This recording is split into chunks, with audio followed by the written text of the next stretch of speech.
കവിത പറവയായി വിണ്ണിൽ. രചന രാജലക്ഷ്മി രാഗേഷ്. ആലാപനം ദിവ്യ വിനോദ്.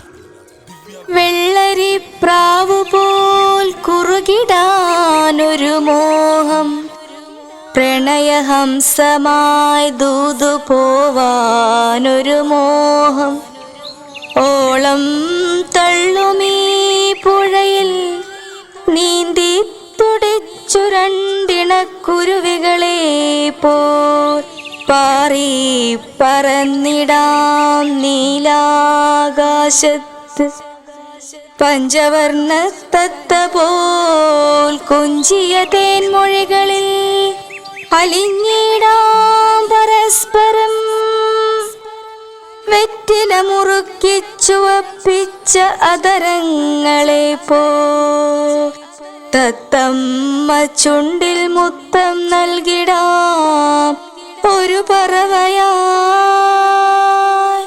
തത്തമ്മ ചുണ്ടിൽ മുത്തം നൽകിടാം ഒരു പറവയായി, ഒരു പറവയായി.